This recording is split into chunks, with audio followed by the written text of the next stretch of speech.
ಈಗ ಒಂದು ದಿನ ಚೆನ್ನಾಗಿದೆ ಅನ್ನೋ ಕಾರಣಕ್ಕೆ ನಾವು ಇವತ್ತು ಮುಹೂರ್ತ ಮಾಡಿದ್ದೀವಿ. ಈಗ ಸಿನಿಮಾದ ಇನ್ನೊಂದಷ್ಟು ಪಾತ್ರಗಳನ್ನ ನಾವು ಮಾತಾಡ್ತಾ ಇದ್ದೀವಿ. ಎಲ್ಲೆಲ್ಲಿ ಶೂಟ್ ಸರ್? ಇದು ಶೂಟು ಮೈಸೂರು, ಬೆಂಗಳೂರು, ಅಂದರೆ ಇದು ತುಂಬ ಲೋಕಲ್ ಕಥೆ ಆಗಿದೆ. ಒಂದು ಅಂಡರ್ವರ್ಲ್ಡ್ ಫೀಲ್ ಇರೋ ಕಥೆ ಇದು. ಜಾಗಗಳು ಅಂದರೆ ಪರ್ಟಿಕ್ಯುಲರ್ ಇಂಥ ಜಾಗ ಅಂತ ಹೇಳೋಕ್ಕಾಗಲ್ಲ, ಶೂಟ್ ಆಗುತ್ತೆ ಸುಮಾರು ಕಡೆ ಮಾಡ್ತಾರೆ. ರೌಡಿಸಮ್ ಇತಿಹಾಸದಲ್ಲಿ ಒಂದು ಹೊಸ ಅಧ್ಯಾಯ ಸ್ಯಾಂಡಲ್ವುಡ್ದು ಆ ಥರದ್ದೇನಿಲ್ಲ. ನನಗಿನ್ನ ಅದ್ರ ಬಗ್ಗೆ ಏನಿಲ್ಲ. ನನಗೆ ತುಂಬ ಅದ್ರ ಬಗ್ಗೆ ಓದ್ಕೊಂಡಿರೋದ್ರಿಂದ ನನಗೆ ಒಳೆದಿರುವಂಥ ಒಂದು ಲೈನ್ನ ನಾನು ಮಾಡೋಕ್ಕೆ ಹೋಗ್ತಾ ಇದ್ದೀನಿ. ಅದು ಹೊಸ್ದಾಗಿದೆ, ಆ ಥಾಟ್ ಹೊಸ್ದಾಗಿದೆ, ಅದನ್ನು ನಾನು ಜನಕ್ಕೆ ತಲುಪಿಸ್ಬೇಕು ಅನ್ನೋದೊಂದು ಐಡಿಯಾ. ಓಕೆ ಸರ್, ಶಿವಣ್ಣನ ತುಂಬ ಡಿಫ್ರೆಂಟ್ ಆಗಿ ತೋರಿಸ್ತೀರಾ, ಟ್ಯಾಟೂ ಹಾಕ್ಬಿಟ್ಟು ಜೊತೆಗೆ 6 ಪ್ಯಾಕ್ ಕೂಡ ತೋರಿಸ್ತೀರಾ? ಇಲ್ಲ, 6 ಪ್ಯಾಕ್ ಥರದ ಐಡಿಯಾ ಇಲ್ಲ ನನಗೆ. ಟಗರು ಅಂದಾಗ ಅದಕ್ಕೊಂದು ಫೋರ್ಸ್ ಇದೆ. ಅಂದರೆ ಅದು ಎದುರಿಗಿರೋ ಒಂದು ಬಂಡೆ ಇರ್ಬೋದು, ಅದನ್ನು ಗುದ್ದಕ್ಕೆ ಶುರು ಮಾಡಿದ್ರೆ ಅದು ತಾನು ತನ್ನ ತಲೆ ಹೊಡೆದೋಗುತ್ತೆ ಅನ್ನೋದ್ರ ಬಗ್ಗೆನೂ ಸೆನ್ಸ್ ಇರಲ್ಲ. ಅದಕ್ಕೆ ನಾನು ಆ ಫೋರ್ಸ್ಗೋಸ್ಕರ ಆ ಟೈಟಲ್ನ ನಾವು ಚೂಸ್ ಮಾಡಿ, ಮೈಯೆಲ್ಲ ಪೊಗರು ಅನ್ನೋದು ಆ ಫೋರ್ಸ್ ಏನಿದೆ ಟಗರು ಅನ್ನೋದು, ಅದು ಒಂದು ಟೀಮ್ ಹೆಸರು ಕೂಡ. ಟಗರು ಶಿವ ಅನ್ನೋದು ಇಡೀ ಸಿನಿಮಾಲಿ ಹೈಲೈಟ್ ಆಗುತ್ತೆ.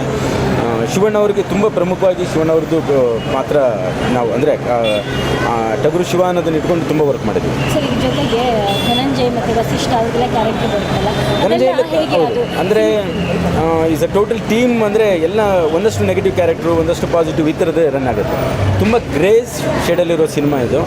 ಅಂದರೆ ಟೋಟಲಾಗಿ ವಿಲನ್ ಅಂತಲೂ ಹೇಳೋಕ್ಕಾಗಲ್ಲ ಆ ಥರದ್ದು. ಅಂದರೆ ನಾನು ತುಂಬ ಕ್ಯಾಟಗರಿ ಮಾಡಲ್ಲ ಪಾತ್ರಗಳನ್ನ, ವಿಲನ್ನು ಹೀರೋ ಅಂತ ಈ ಥರ ಕ್ಯಾಟಗರಿ ಮಾಡಲ್ಲ. ಇಟ್ಸ್ ಟೋಟಲಾಗಿ ಒಂದು ಕಮರ್ಷಿಯಲ್ ಸೆಟಪ್ ಕೊಡೋಕೆ ಹೋಗ್ತಾ ಇದ್ದೀವಿ. ಆ್ಯಕ್ಚುಲಿ ಶಿವಣ್ಣ ಡಾನ್ ಪಾತ್ರನ ಅಥವಾ ಡಾನ್ಗೆ ಇದು ಲೋಕಲ್ ರೌಡಿ ಪಾತ್ರನ ಯಾವ ಥರ ಇಲ್ಲ, ಕಥೆಯ ಕೆಲವು ಎಳೆಗಳು ನಾನು ಇಲ್ಲಿ ಬಿಟ್ಕೊಡೋಕ್ಕಾಗಲ್ಲ. ಇದೊಂದು ರೌಡಿಸಮ್ ಸಿನಿಮಾ ಅಂತ ಹೇಳಬಲ್ಲ. ಶಿವಣ್ಣ ಯಾವ ಥರ? ಶಿವಣ್ಣ ಟಗರು ನೆಗೆಟಿವ್ ಶೇಡ್ ಇರುತ್ತೆ.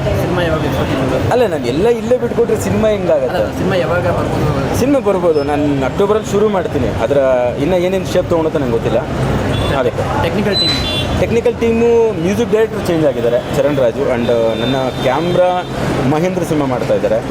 ಇನ್ನೆಲ್ಲ ಟೀಮ್ ಹಾಗೇ ಇದೆ. ದೀಪು ಎಡಿಟರ್ ಆಗಿದ್ದಾರೆ. ಆ್ಯಂಡ್ ಇದರಲ್ಲಿ ತುಂಬ ಜನ ಹೊಸ ಟೀಮ್ ಬರೋ ಸಾಧ್ಯತೆ ಇದೆ.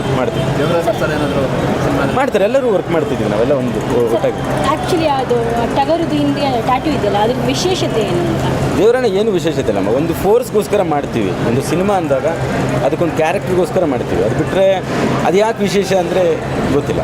ನಾನು ಕೇಳ್ಕೊಟ್ಟಿರೋ ಹಾಗೆ ಟ್ಯಾಟೂ ಶೋ ಎಲ್ಲ ಇರುತ್ತಂತ, ಅದು ಅವರು ಬಾಡಿ ಆ ಥರದ್ದು ಏನಿಲ್ಲ. ಒಂದು ಕಮರ್ಷಿಯಲ್ ಮೂವಿ ಮಾಡಬೇಕಾದ್ರೆ ಅದಕ್ಕೆ ಸಂಬಂಧಪಟ್ಟಿದ್ದು ಅಂದರೆ ಆ ಕ್ಯಾರೆಕ್ಟರ್ಗೆ ಸಂಬಂಧಪಟ್ಟಂಗೆ ಒಂದಷ್ಟು ಕೆಲಸಗಳು ಮಾಡ್ತಾ ಇದ್ದೀವಿ. ಮ್ಯೂಸಿಕ್ ಬಗ್ಗೆ ಸರ್ ಎಷ್ಟು ಪ್ಲಾನ್ ಮಾಡಿದ್ರೆ? ಹಾಡು ಮ್ಯೂಸಿಕ್ ನಡೀತಾ ಇದೆ, ಕೆಲಸ ನಡೀತಾ ಇದೆ. ಅದು ಕೆಲಸ ನಡೀತಾ ಇದೆ, ಎಷ್ಟು ಪ್ಲಾನ್ ಮಾಡಿದ್ರೆ ನಡೀತಾ ಇದೆ, ಮಾಡ್ತಾ ಇದೆ. ಸರಿ, ಥ್ಯಾಂಕ್ ಯು.